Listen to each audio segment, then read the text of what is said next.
मात्रक एवं मापन,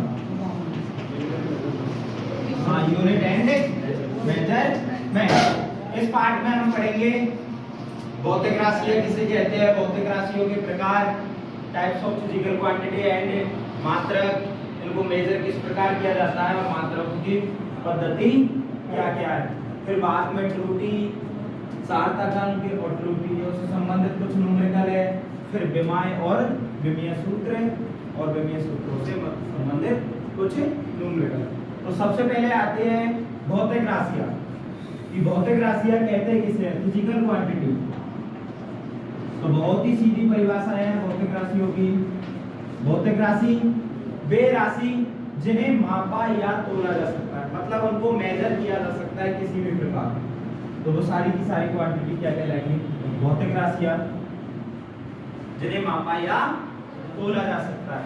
अब भौतिक राशि आपकी फिजिक्स में दो प्रकार की दे रखी है। एक तो आपको दे रखी है मूल भौतिक राशियां जिन्हें बोलते हैं फंडामेंटल फिजिकल क्वांटिटी, और एक है आपकी व्युत्पन्न भौतिक राशियां। ठीक है, ड्राइव। एक तो आप ड्राइव शब्द से इनकी परिभाषा बना सकते हो और एक डिपेंड। देखो अब आप इनकी परिभाषा। मूल भौतिक राशियां वे भौतिक राशियां होती है जो अन्य किसी भौतिक राशि पर डिपेंड नहीं करती, मतलब अपने काम स्वयं ही सक्षम है, उसको और किसी भी चीज की कोई जरूरत नहीं होती। वो सभी राशि क्या कहलाएंगी, आपकी मूल भौतिक राशियां। जैसे आपकी दे रखी थी मास, लेंथ एंड टाइम।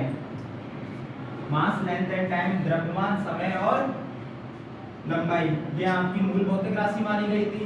इसके बाद व्युत्पन्न भौतिक राशि, नाम में ही देखो व्युत्पन्न मतलब ड्राइव्ड क्वांटिटी।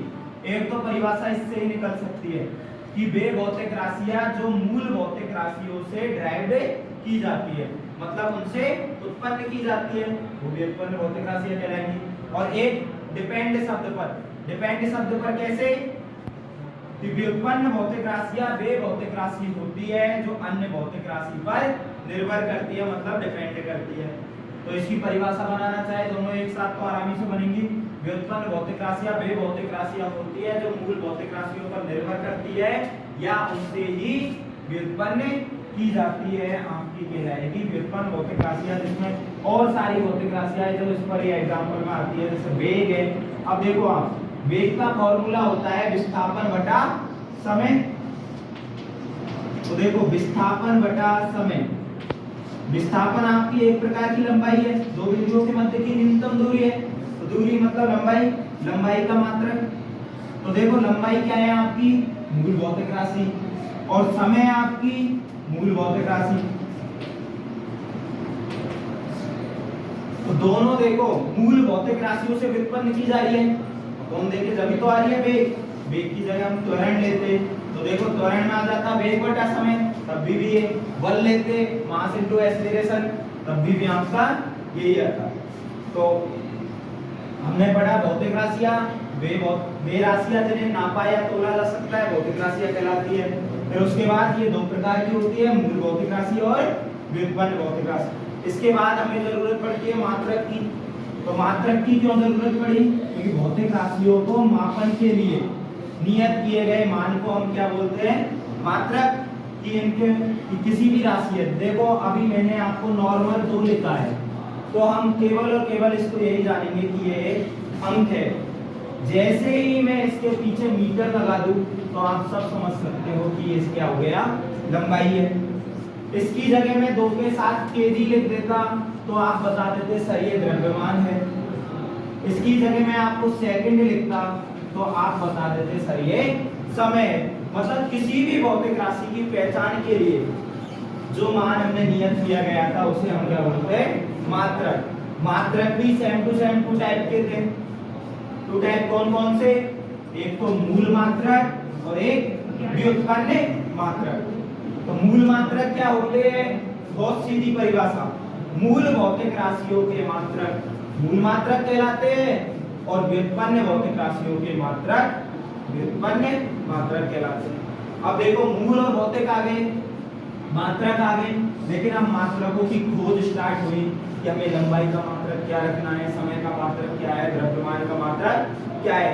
जब खोज स्टार्ट हुई तो सबसे पहले मात्रकों की पद्धतियों में हमारे पास मात्रकों की पद्धति आई थी FPS, foot pound second. Foot pound second, foot मतलब इसमें क्या किया था, लंबाई को फुट में मापा गया, द्रव्यमान को पाउंड में और समय को सेकंड में।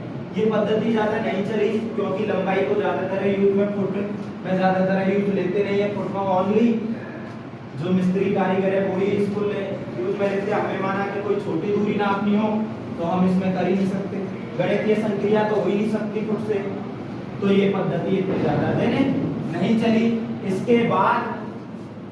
इसके बाद आती है CGS। इसके बाद पद्धति आती है CGS।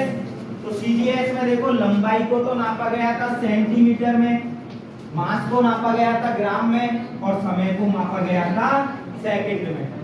ये पद्धति देखो एक छोटी राशियों के लिए बहुत अच्छी रही। जैसे हमें लंबाई में तो सेंटीमीटर में आरामी से गणितीय कैलकुलेशन इससे आरामी से हो सकती थी, द्रव्यमान भी सोना चांदी इससे आरामी से खरीद सकते थे हम। लेकिन हमें कोई माना कि बहुत ज्यादा क्वांटिटी कुछ खरीदनी है तो हम ग्राम में नहीं, तो ये भी आगे जाकर इतनी ज्यादा सक्सेस नहीं हुई। तो फिर उसके बाद आती है पद्धति MKS। MKS में क्या हुआ, तीनों मूल भौतिक राशियां, लंबाई को मीटर में, द्रव्यमान को किलोग्राम में और समय को सेकंड में मापा गया।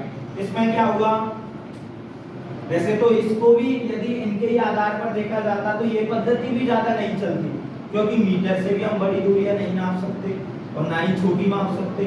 तो फिर वैज्ञानिकों ने ऐसे उनको सक्सेस बनाने के लिए आपस में इनके बीच रिलेशन दे दिए।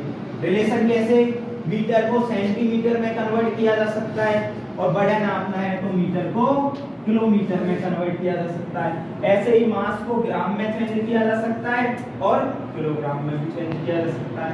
इसके बाद ये प्रचलित हुई पद्धति तो स्थायी 1960 में इसको इंटरनेशनल लेवल पर मान्यता मिल गई। इंटरनेशनल लेवल पर मान्यता मिलने के बाद इसका ही नाम कर दिया SI system of unit, SI पद्धति। इसमें 3 मूल भौतिक राशियों की संख्या को बढ़ाकर 7 मूल भौतिक राशि माना गया और 2 पूरक राशि मानी गई। तो 7 मूल भौतिक राशियों में लंबाई, समय, द्रव्यमान तो अपनी है ही है। इसके बाद विद्युत धारा जिसका मात्रक होता है एम्पियर।